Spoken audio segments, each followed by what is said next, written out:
So good morning children. So we have completed 2 chapters in mathematics so far.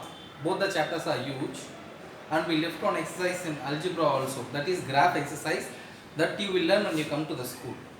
And in today's class we are going to start the new chapter, that is measurements. Measurements. What are measurements?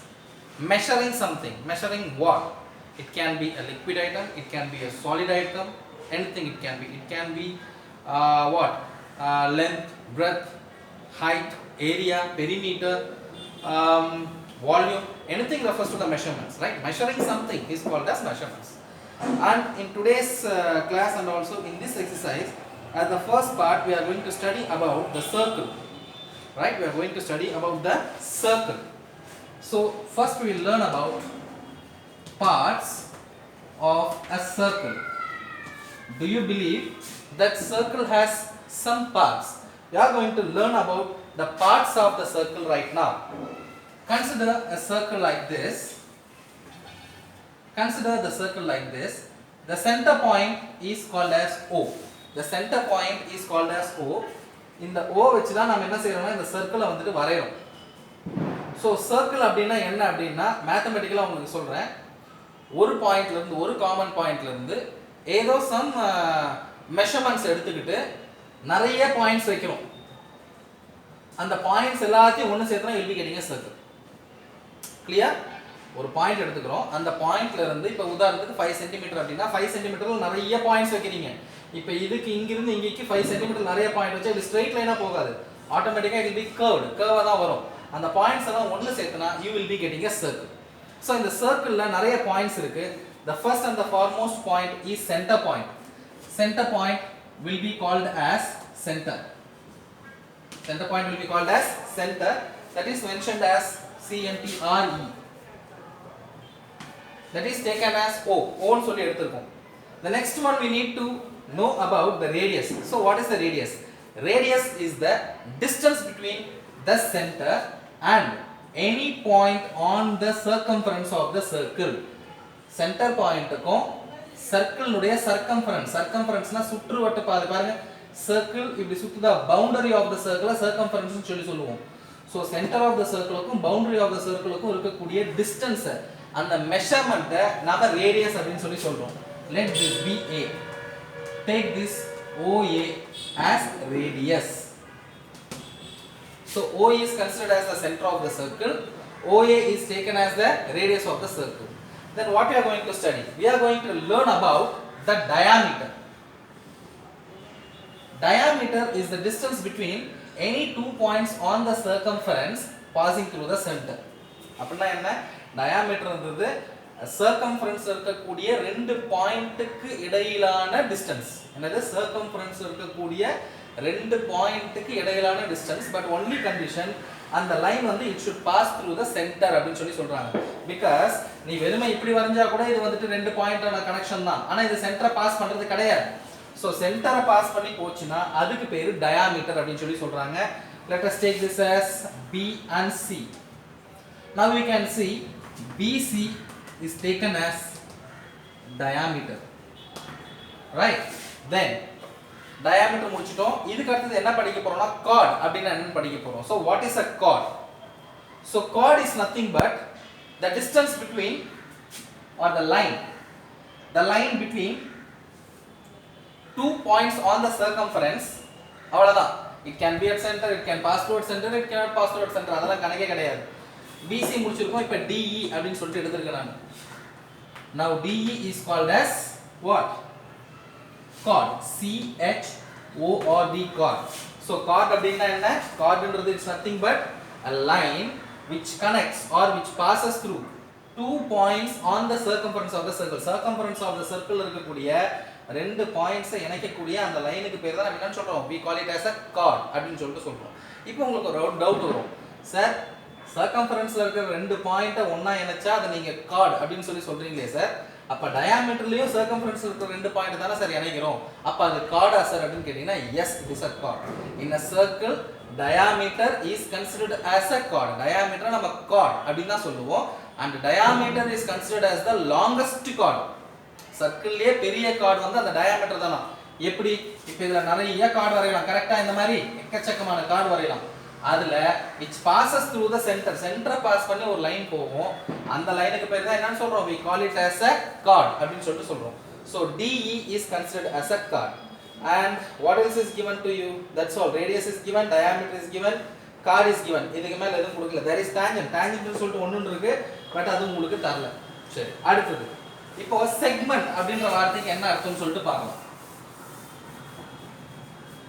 Segment அப்படினா என்ன see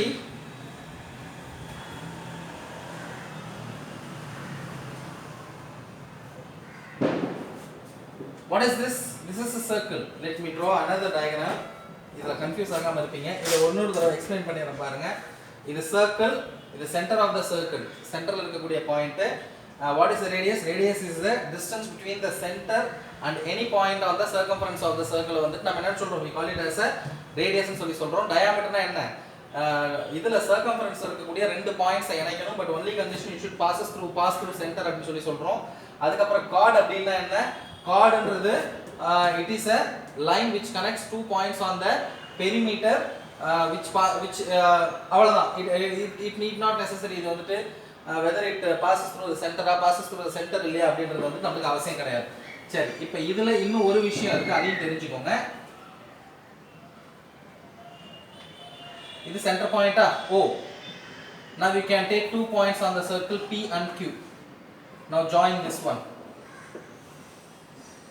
now you can see OPQ அப்படினு சொல்லிட்டு இருக்கு கரெக்ட்டா பாருங்க OPQ so இந்த lines இந்த part இருக்கு இல்லையா இதுக்கு பேரு what we call it as அப்படினா செக்டார் அப்படினு சொல்லிட்டு சொல்றோம் செக்டாருக்கு முன்னாடி செக்மெண்ட் பத்தி படிக்கணும் அத படிச்சிடலாம் ஃபர்ஸ்ட்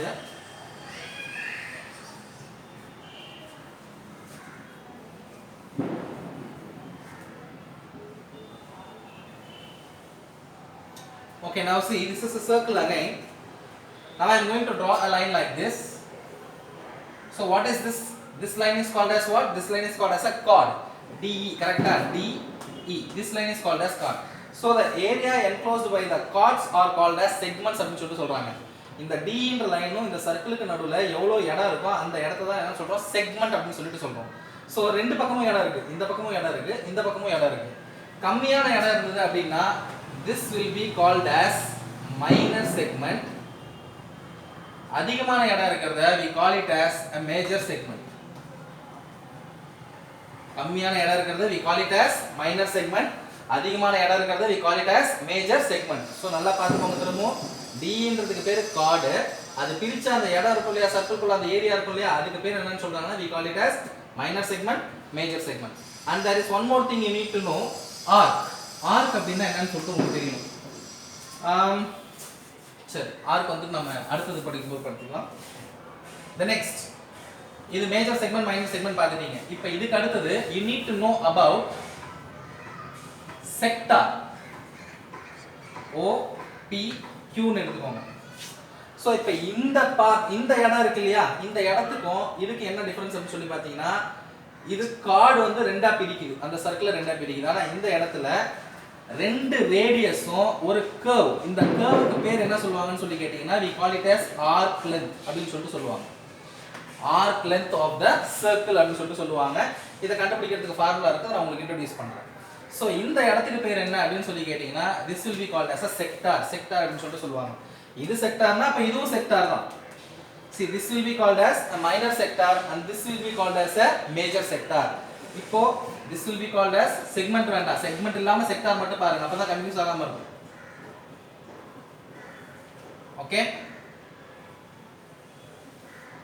ஓகே இப்போ பாருங்க this will be called as a minor sector and this will be called as a major sector பெரிய இடம் இருக்கிற செக்டார் இது சின்ன இடம் இருக்கிற செக்டார் ஓகே OPQ இதுல இந்த PQ ன்றதுக்கு பேர் என்ன arc length அப்படினு சொல்லி சொல்லுவோம் this OP and OQ are called as radius இந்த OP க்கும் OQ க்கும் பேர் என்னன்னு சொல்லி சொல்றோம் we call it as a radius அப்படினு சொல்லிட்டு சொல்றோம் சரியா இதுல ஏதாவது சந்தேகம் இருக்கா சோ இன்னைக்கு என்னடா பாத்துறோம்னா சென்டர் ஆஃப் தி சர்க்கிள் பாத்துறோம் ரேடியஸ் ஆஃப் தி சர்க்கிள் பாத்துறோம் அதுக்கு அப்புறமா வந்துட்டு டயாமீட்டர் பாத்துறோம் கார்டு பாத்துறோம் செக்மெண்ட் பாத்துறோம் கரெக்ட்டா செக்மெண்ட்னா ஒரு கார்டு வந்துட்டு அந்த சர்க்கிளை ரெண்டா பிரிக்குது அப்படினா சின்ன இடம் இருக்குது மைனர் செக்மெண்ட் பெரிய இடம் இருக்கிறதுக்கு பேரு மேஜர் செக்மெண்ட் அப்படின்னு சொல்லி சொல்றோம். அதே மாதிரி ஒரு ஒரு சென்டர் ஆஃப் த சர்க்கிள்ல இருந்து ரெண்டு ரேடியஸ் பிரிஞ்சு ஒரு பார்ட்டை பிரிச்சுது அப்படின்னா இதுக்கு பேர் என்னது மைனர் செக்டார், இதுக்கு பேர் மேஜர் செக்டார், இதுக்கு கீழ இருக்கிறதுக்கு பேர் என்ன சொல்றோம் we call it as a arc length அப்படின்னு சொல்லிட்டு சொல்றோம். ரைட். சோ இதுல ஒவ்வொன்றையும் கண்டுபிடிக்கிறதுக்கான ஃபார்முலாஸ் இருக்கு. அது என்ன ஃபார்முலாஸ் அப்படின்றத பார்க்கலாம். See, the first formula is to find out the perimeter of the circle. Perimeter of the circle னா சுற்றளவு. இந்த சர்க்கிளுடைய சுற்றளவு எவ்வளவு அப்படினு சொல்லி கண்டுபிடிக்கிறது தான் perimeter of the circle.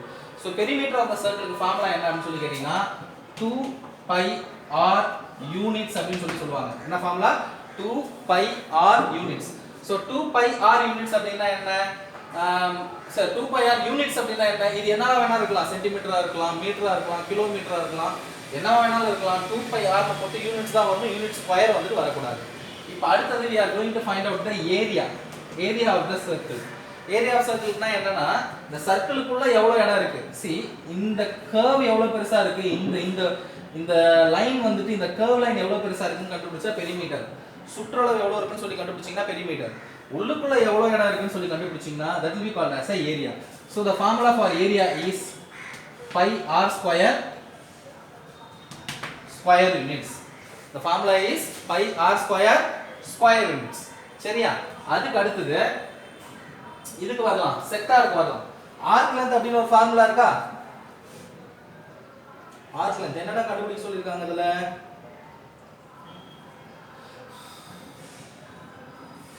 Central angle தான். ஆர்க் லெந்த் ஃபார்முலா கூட கொடுக்கல, இருந்தாலும் நான் உங்களுக்கு சொல்லிறேன். கொடுத்திருக்காங்களா? yes, length of arc, area of sector ரெண்டுமே கொடுத்திருக்காங்க. பேஜ் நம்பர் 50 ல கொடுத்திருக்காங்க பாருங்க. length of arc னா என்ன? இந்த PQ ன்ற இந்த லெந்த் எவ்வளவு இருக்கு அப்படினு சொல்லிட்டு கண்டுபிடிக்கிறதுக்கான ஃபார்முலா. length of arc னா PQ அப்படினு சொல்லக்கூடிய இந்த arc எவ்வளவு பெருசு இருக்கு அப்படினு சொல்லிட்டு கண்டுபிடிக்கிற formula. arc length or length of arc ரெண்டுமே ஒண்ணுதான். arc length உடைய formula θ/360 into 2 pi r. θ/360 into 2 pi r. So இது என்ன சார் தீட்டா அப்படினு சொல்லி கேட்டிங்கனா தீட்டானா ஒண்ணுமே இல்ல. இங்க பாருங்க, இந்த இடத்துல ஒரு ஆங்கிள் ஃபார்ம் ஆயிருக்குமா ஆயிருக்காதா? இது நீங்க ஜஸ்ட் ப்ரொடக்டர் வெச்சீங்கனாலே என்ன ஆங்கிள் ஃபார்ம் ஆயிருக்குன்றது தெரிஞ்சிரும். இப்போ ஒரு சர்க்கிள்னுடைய டோட்டல் ஆங்கிள் அப்படினு சொல்லி பாத்தீங்கன்னா 360 டிகிரி. ஒரு 360 டிகிரி மொத்தமா சுத்தி வந்துச்சுனா அத நம்ம சர்க்கிள்னு சொல்லி சொல்றோம். இது 360 டிகிரி வராது. சர்க்கிள்ல இது ஒரு சின்ன பார்ட் அவ்வளவுதான். இது நீ ஜஸ்ட் ப்ரொடக்டர் வெச்சனா மெஷர் பண்ணிடலாம். இந்த டிகிரியை தான் தீட்டா அப்படினு சொல்லி சொல்றாங்க. சோ இது எவ்வளவு இருக்குன்னு தெரியல. it can be 90, it can be 60, it can be 120 என்ன வேணா இருக்கலாம். சோ அந்த தீட்டாவை மேல போடணும். by 360 into 2 pi r. ஏன் சார் நாம இந்த இடத்துல 2 pi r ஃபார்முலா யூஸ் பண்றோம் அப்படினு சொல்லி கேட்டிங்கனா இந்த லெந்த் தான் கண்டுபிடிக்கிறோம். இந்த லெந்த் எங்க இருக்குன்னா பெரிமீட்டர் ஆஃப் தி சர்க்கிள்ல தான் இருக்கு. பெரிமீட்டர் ஆஃப் தி சர்க்கிள்ல இது ஒரு சின்ன பார்ட். அதனால தான் மொத்த சர்க்கிளுக்கும் போடணும்னா 2 pi r. மேல ஃபர்ஸ்ட் ஃபார்முலா பாருங்க. மொத்த பெரிமீட்டர் கண்டுபிடிக்கணும்னா 2 pi r. அந்த 2 pi r ல நான் ஒரு சின்ன பார்ட்ட தான் கண்டுபிடிக்க போறேன். எவ்வளவு பார்ட்ட கண்டுபிடிக்க போறேன்? θ/360 ன்ற பார்ட்ட மட்டும் கண்டுபிடிக்க போறேன். அப்ப θ/360 into 2 pi r is the formula to find out the arc length. இது எவ்வளவு இருக்கு அப்படினு சொல்லிட்டு கண்டுபிடிக்கிறதுக்கான ஃபார்முலா. அதே அடுத்து ஏரியா ஆஃப் செக்டார். பேர்லயே உங்களுக்கு புரிஞ்சிருக்கும். ஏரியா ஆஃப் செக்டார்னா என்ன? இந்த செக்டார் இந்த மைனர் செக்டாரா இருக்கலாம், மேஜர் செக்டாராவும் இருக்கலாம். இந்த மைனர் செக்டார் எடுத்துக்கோங்க உதாரணத்துக்கு. இந்த மைனர் செக்டார்ல எவ்வளவு இடம் இருக்கு, எவ்வளவு ஏரியா இருக்கு அப்படினு சொல்லிட்டு நீ கண்டுபிடிக்கணும். இத எப்படி கண்டுபிடிப்பீங்க? அகைன் the same formula தான். θ/360 தான் இந்த இடத்துல into pi r square அப்படினு சொல்லிட்டு வரும். இந்த இடத்துல என்ன சொல்லிட்டு வரோம்? pi r square. ஏன் pi r square எழுதுறீங்க? டோட்டல் சர்க்கிள் அப்படினு சொல்லி எடுத்தீங்கன்னா ஏரியா அப்படினு சொல்லிட்டு எடுத்துப்பீங்க. அதுக்கான ஃபார்முலா pi r square. அதே இங்க ஏரியா ஆஃப் செக்டார்னு எடுத்தீங்கன்னா ஒரு சின்ன பார்ட் தான் எடுத்துக்கிறோம். ஏரியால ஒரு சின்ன பார்ட் எடுத்துக்கிறோம். அதுக்கு தான் pi r square போட்டா அந்த சின்ன பார்ட் எவ்வளவு? θ/360 அப்படினு சொல்லிட்டு போட்டுருக்கேன். So once again இதுக்கு வந்து யூனிட்ஸ் வரும், இதுக்கு வந்து ஸ்கொயர் யூனிட்ஸ் வரும். ஏன் இதுக்கு யூனிட்ஸ் வருது? இது சும்மா ஸ்கேல் வச்சோ இல்ல ஒரு நூல் வச்சோ கூட மெஷர் பண்ணிடலாம். நார்மலான யூனிட்ஸ் சென்டிமீட்டரோ இல்ல மீட்டரோ ஏதோ ஒன்று வரப்போகுது. அடுத்தது ஏரியா ஆஃப் செக்டார்ன்றது உள்ள இருக்கக்கூடிய இடம், அதை ஸ்கேல் வச்சு மெஷர் பண்ண முடியாது. அதனால அது ஸ்கொயர் யூனிட்ஸ் நமக்கு கிடைக்கும். ஸ்கொயர் யூனிட்ஸ் எப்படி கண்டுபிடிக்கிறதுன்றது உங்களுக்கு சம் போடும்போது சொல்லி தரேன் நான். சரியா? சோ இந்த 4 விஷயம் உங்களுக்கு தெளிவா தெரிஞ்சிருக்கணும். அதே மாதிரி இந்த தீட்டாஸ் வந்துட்டு எப்படி கண்டுபிடிக்கிறது, செக்டார் எவ்வளவு இருக்கு அப்படின்னு சொல்லிட்டு எப்படி கண்டுபிடிக்கிறது. இங்க சென்ட்ரல் ஆங்கிள் அப்படின்னு சொல்லிட்டு ஒன்று கொடுத்துருக்காங்க பாருங்க. இதெல்லாம் பார்த்துக்கோங்க. இதை வேணா ஒரு ஸ்கிரீன்ஷாட் எடுத்து வச்சுக்கோங்க. ஸ்கிரீன்ஷாட் எடுத்துக்கிட்டு இதை காப்பி பண்ணிக்கோங்க. இந்த 4 ஃபார்முலாவுமே ரொம்ப important. perimeter, area, arc length of a sector, area of a sector. அடுத்தது அழிச்சது.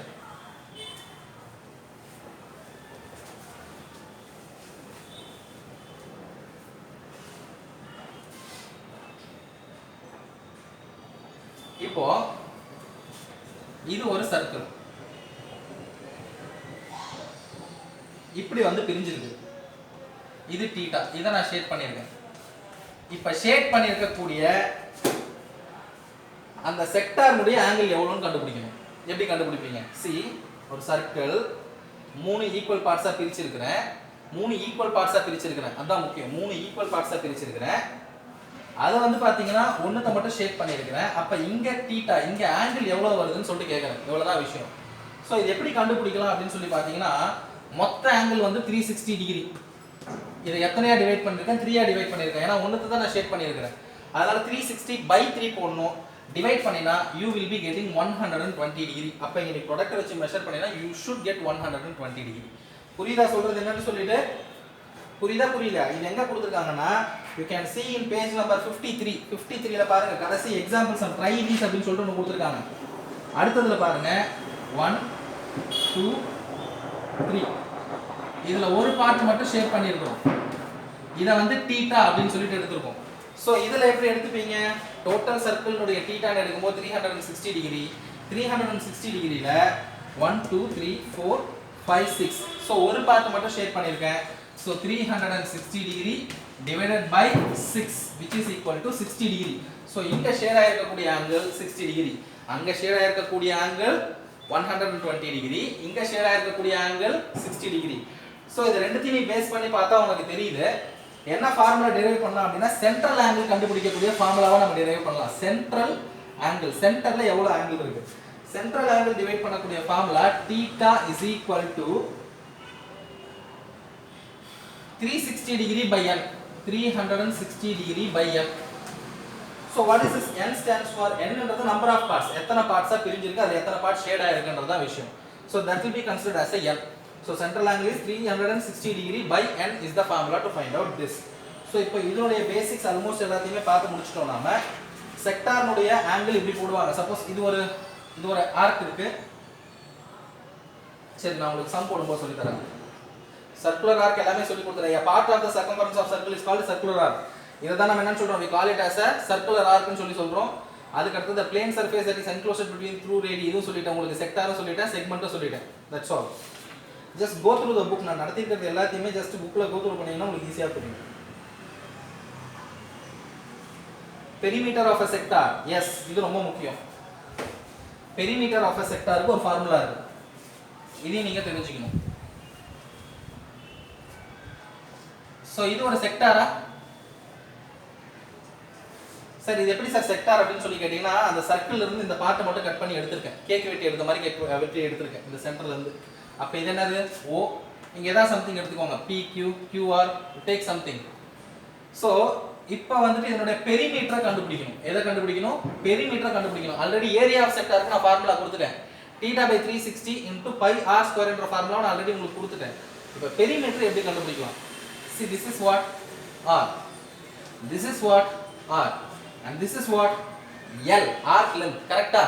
So, அப்ப perimeter of sector is equal to R plus L.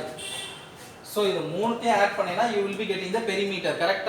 Sum of all sides தான் வந்துட்டு we call it as perimeter. R plus L which is equal to 2R plus L will be taken as perimeter. 2R plus L will be taken as perimeter. Here the P is equal to 2R plus L is the perimeter of sector. Is considered as the perimeter of sector. இதுல பின்னாடி perimeter of semicircle, perimeter of quadrant எல்லாமே கொடுத்திருக்காங்க பாருங்க. Page number 56ல நீங்க பார்க்கலாம். Top எண்ட்ல perimeter of semicircle கான formula. This is perimeter of semicircle. ஒரு semicircle உடைய perimeter நீ கண்டுபிடிக்கணும்னா டைரக்ட்டா pi plus 2 into r units அப்படிங்கற ஃபார்முலாவை போடினா you will be getting the answer. அடுத்து perimeter of semicircle கண்டுபிடிக்கணும்னா perimeter of semicircle perimeter of quadrant. What do you mean by quadrant? ஒரு சர்க்கிளை நாலா பிரிக்கிறதுக்கு பேர் தான் quadrant. ஒரு சர்க்கிளை நாலா பிரிக்கிறதுக்கு பேர் quadrant. அப்ப அதனுடைய பெரிமீட்டர் கண்டுபிடிக்கணும்னா pi by 2 plus 2 into r units. Pi by 2 plus 2 into r units போட்டீங்க அப்படின்னா you will be finding out the perimeter of the quadrant. You will be finding out the perimeter of the quadrant. So almost உங்களுக்கு இதனுடைய basics எல்லாத்தையுமே நடத்தி முடிச்சாச்சு. இப்போ we have to look over the sums. Sums நாம பார்க்கணும். இந்த exercise உடைய sums, எக்ஸசைஸ் நம்பர் 2.1 உடைய sums நாம பார்க்கணும். So இப்பே போதுமான அளவு time எடுத்தனால you will see the rest of the sums in the next class. Until see you all, take care and bye.